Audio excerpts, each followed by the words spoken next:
Commander Vek'thor's translucent fingers danced across the holographic display, his bioluminescent skin pulsing with amusement. The preliminary scans of humanity's outer defense perimeter had just arrived, and what he saw made him question whether this species had even discovered faster-than-light travel. "They're using kinetic projectiles," he said, his voice carrying that peculiar, clicking sound that passed for laughter among the Zenthari. "Throwing rocks, essentially. And these chemical explosives," he turned to his tactical officer. "Confirm these readings. Surely there's an error." The officer's membrane rippled with uncertainty. "No error, Commander. The humans have fortified 37 asteroids in the belt between their 4th and 5th planets. Each contains what appears to be mass drivers. Electromagnetic accelerators firing solid projectiles." Vek'thor had commanded the Zenthari expeditionary fleet for 12 cycles. He'd subjugated 7 species, each more advanced than these primitives. The Zenthari possessed plasma lances that could boil away continents, gravitational disruptors that could tear apart molecular bonds, and dimensional shielding that made them virtually invulnerable to conventional attacks. And here were the humans, the newest species to stumble onto the galactic stage, defend their system with technology the Zenthari had abandoned 3,000 years ago. How quaint. Vek'thor mused. They've turned their asteroid belt into a shooting gallery. Prepare the fleet for standard suppression formation. This will be over before their sun completes another rotation. What Vek'thor didn't know, what none of the Zenthari could have known, was that humans did. To evolve on a peaceful garden world with abundant resources and cooperative megafauna, they crawled up from the gravity well of a planet that tried to kill them every single day. A death world where the weather could vaporize you, the predators hunted in packs, and even the microorganisms waged war inside their bodies. Humans understood violence at a cellular level. The Zenthari fleet emerged from quantum slip 3 million kilometers from the belt, their 17 dreadnoughts, arranged in a perfect geometric pattern that would have made any military academy instructor weep with joy. Shields flickered into existence, shimmering barriers of folded space that had never failed against any known weapon system. "All vessels report ready, Commander," the tactical officer announced. "Initiating suppression sweep of defensive platforms. Estimated completion time, 47 minutes. Vek'thor settled into his command throne, already composing the after-action report in his mind. Then the asteroids opened fire. The first indication something was wrong came when the lead dreadnought's shield integrity dropped by 3%, a negligible amount barely worth noticing. Then 5%, then 12%. "What's happening?" Vek'thor demanded, his skin flashing from confident blue to alarmed orange. "They're firing solid projectiles, Commander, but the velocities are impossible. Our sensors indicate impact speeds of 0.05 c.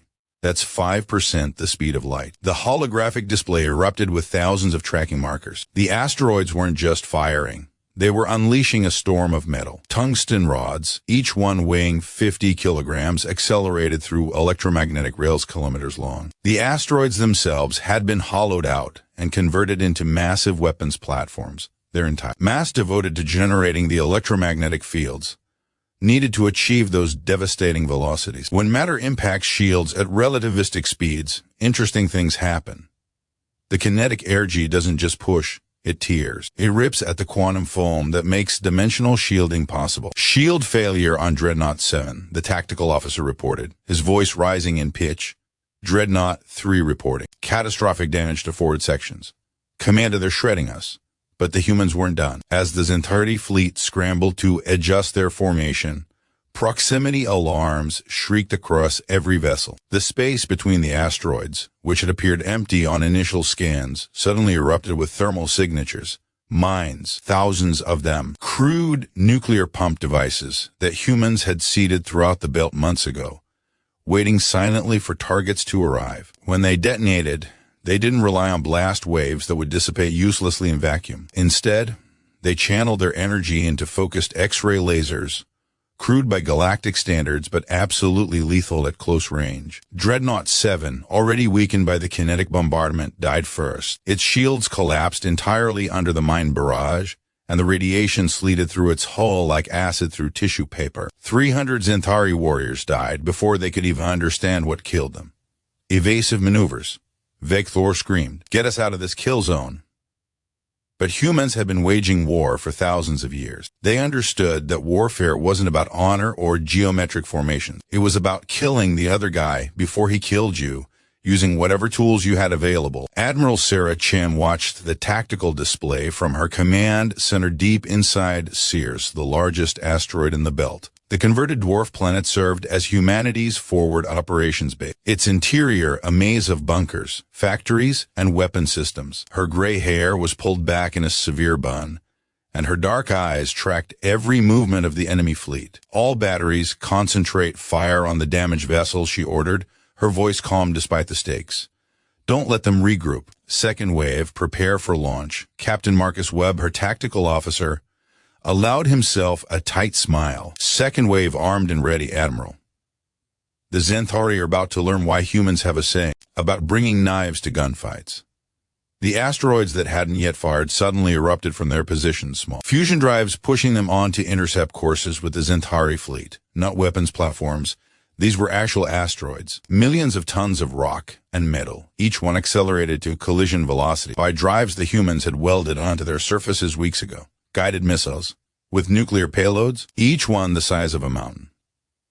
Vek'thor watched in horror as the first asteroid missile slammed into Dreadnought 11. The shields, already stressed by the kinetic bombardment, simply ceased to exist. The asteroid's fusion drive, overloaded deliberately by its human controllers, detonated on impact with a force equivalent to a small star-going supernova. When the radiation cleared, there was no Dreadnought 11. There was barely even debris. They weaponized entire asteroids. Vek'thor whispered, his skin flashing through colors that indicated profound existential crisis. What kind of species does this? The answer, transmitted on all frequencies in perfect Zenthari, came from Admiral Chen herself. The kind that's been trying to kill each other for our entire evolutionary history. The kind that figured out how to split atoms so we could destroy ourselves, then decided to use that knowledge to reach the stars instead. Welcome to Sol System, Commander. You're not dealing with a civilization that happens to have weapons. You're dealing with a species that makes warfare into an art form.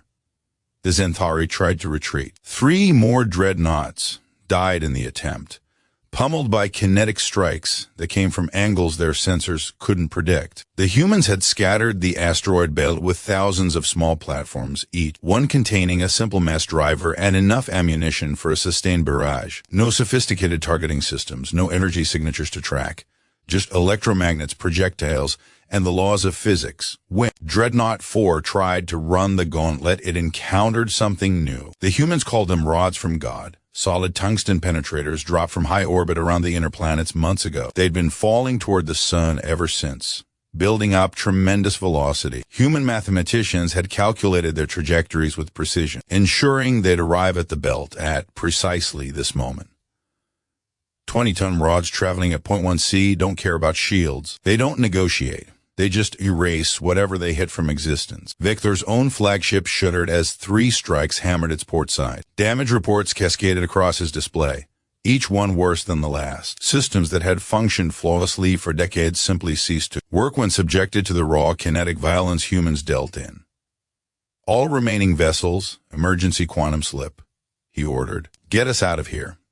But quantum slip drives need 30 seconds to spin up. In those 30 seconds, humans killed 4 more dreadnoughts. Of the 17 ships that had entered Sol System with such confidence, only 6 escaped. Their shields were shattered, their hulls were scarred, and their crews were traumatized in ways that no Zenthari psychological conditioning could address. Admiral Chen stood in the observation deck of Ceres, watching the last Zenthari vessel disappear in a flash of exotic radiation. Around her, the crew remained silent, aware that they just witnessed something unprecedented. Humanity's first major fleet engagement with an alien species, and they'd won, not through superior technology, but through sheer bloody-minded creativity. Ma'am, Captain Webb said quietly, we're receiving transmissions from the inner system. Every defense force in human space wants to know how we did it. Chen smiled, but there was no warmth in it.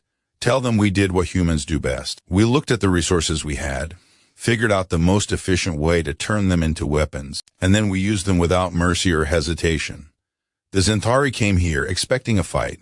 We gave them a slaughter. She turned to face her crew, seeing the exhaustion and pride mixed on their faces, and send a message to Earth. Tell them the belt holds. Tell them that any species that wants to take Sol will have to go through every rock, every asteroid, every single piece of debris between here and the sun.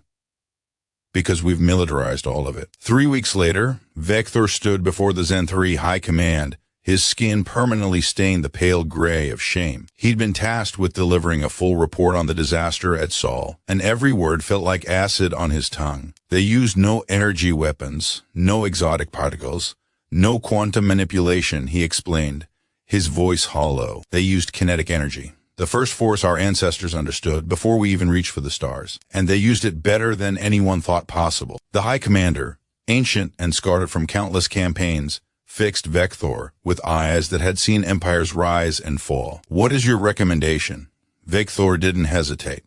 Avoid Sol system. Avoid humanity. They come from a world that tried to kill them for millions of years, and instead of dying, they learned to kill back better than anyone. They don't fight wars the way we do, with rules and protocols and geometric formations. They fight to win, using any means necessary. They'll turn anything into a weapon, from the smallest rock to the largest moon. He paused, remembering the asteroid missiles, the kinetic strikes, the crude but devastating mines. They're not more advanced than us, but they're more dangerous because they understand something we forgot eons ago. War isn't about technology. It's about the will to use whatever you have to destroy your enemy. And humans have that will in abundance. The High Commander's skin rippled with colors Vek'thor had never seen before. Then we add Sol system to the forbidden zones. And we pray to whatever gods still listen that humanity decides to stay in their corner of the galaxy. But humanity had no intention of staying put. Already, construction crews were retrofitting asteroids and other systems. Human colonies were developing new weapons platforms. And military theorists were analyzing the Battle of the Belt for lessons learned. Because that's what humans do. They take a victory and they build on it. They take a weapon and they improve it. They take a threat and they turn it into an opportunity. The galaxy would learn, as the Zenthari learned, that the most dangerous species isn't the one with the best technology. It's the one willing to turn anything and everything into a weapon. The one that looks at an asteroid and sees a gun. The one that measures velocity in fractions of light speed and calls it conventional warfare. No species expected humans to militarize asteroids. That was their first mistake. Their second mistake was assuming that just because human weapons were primitive in design, they were somehow less lethal. There wouldn't be a third mistake. The Zenthari made sure of that. And across the galaxy, in council chambers and war rooms and strategy sessions, species that had never heard of Earth began learning a new phrase in their languages, a phrase that would be whispered in fear for generations to come. Don't fight the humans. Don't even go near their space, because they don't just have weapons. They are weapons. Every single one of them, shaped by a world that tried to kill them and failed.